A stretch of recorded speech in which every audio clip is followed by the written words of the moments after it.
कुछ वैष्णव ब्रज यात्रा करने के लिए आए, 84 कोस की यात्रा। और उस समय की बात है जब गाड़ी साधन नहीं थे, महीनों लगे पहले तो वृंदावन आने में, और फिर वृंदावन से 84 कोस यात्रा करी। तो 84 कोस यात्रा करने के बाद गोपाल जी का मंदिर था वृंदावन में, गोविंद देव जी के पास। वहां रात्रि सब लोग आकर के अपनी यात्रा विश्राम किए। अब कल सबको वापस उड़ीसा निकलना था, तो रात में सब एक दूसरे को गले मिल रहे थे, सब एक दूसरे को धन्यवाद कह रहे थे, बढ़िया यात्रा हमारी पूरी हो गई। उस यात्रा में एक वयोवृद्ध थे, उन वयोवृद्ध की एक युवा लड़के ने बड़ी सेवा करी थी। तो वो वयोवृद्ध इतने प्रसन्न होकर उस बालक को हृदय से लगा, तेने मेरी बड़ी सेवा करी, तू चल मेरे साथ वापस, मेरी नातनी तेरे बराबर की है, उसी से तेरा ब्याह कराऊंगा मैं, बड़ी सुंदर है, उससे तेरा ब्याह होगा, और तू चल वापस, तेरे को उपहार में मैं अपनी नातनी से ब्याह कराऊंगा।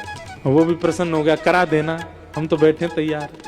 जैसे ही पहुंचे उड़ीसा, तो उन वयोवृद्ध ने अपने घर पे जाके कहा कि भाई यात्रा में एक बालक मेरे साथ था और उसने मेरी बड़ी सेवा करी, मैंने ये हमारी बिटिया है, इसके लिए वही ढूंढ रखा है, उसी से ब्याह कराना है। तो घर के कई लोगों ने नाराजगी कर दी, घर के कई लोग मना करने लगे, नहीं नहीं नहीं, वो तो ऐसा है, वो तो ऐसा है, उसके पिताजी ऐसे, और घर के सब लोग विपक्ष में आ गए कि नहीं, उससे ब्याह नहीं होगा। अब वो बालक दूसरे दिन आ गया, बोला आपने कहा था ब्याह का कुछ, मैं अपने परिवार को लेके आया हूं, आप बात कर लीजिए, ब्याह कर लीजिए। अब वो वयोवृद्ध जो थे बेचारे, अब वो क्या करें, उन्होंने कहा कि तू पागल है क्या, मैंने ऐसा थोड़ी कहा था, अपने मन से कुछ भी बना रहा है, ये सब बातें फिजूल की कर रहा, मैंने कोई ब्याह की बात नहीं करी इससे। बालक बोला आप मेरा ब्याह मत करिए, मुझे मंजूर है, पर झूठ मत बोलिए, आप पहले स्वीकार कीजिए कि आपने कहा था, उसके बाद भले ही ब्याह मत कीजिएगा मेरा। लेकिन वो वयोवृद्ध माने भी नहीं, नहीं नहीं मैं स्वीकार नहीं करूंगा, मैंने कहा ही नहीं कि मैं ब्याह करूंगा।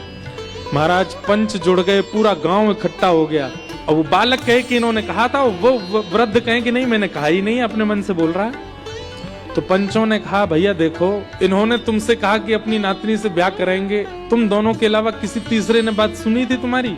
तो वयोवृद्ध बोला मैंने कहा ही नहीं, तो सुनेगा कौन, किसी ने नहीं सुना। लेकिन वो युवा बालक बोला हाँ एक ने सुनी है। अब वो वृद्ध कहे किसने सुनी? बोले महाराज वृंदावन में गोपाल जी का मंदिर था जहां हम बैठे थे, ऐसा शास्त्र कहते हैं कि ठाकुर जी तो सब सुनते हैं, गोपाल जी ने सुनी थी, उन्होंने सुनी थी कि इन्होंने मुझसे कहा है कि ये ब्याह कराएंगे। ये सुन के सब हंसने लगे, बोले अब गोपाल जी का सुना तो अनसुना सा ही है,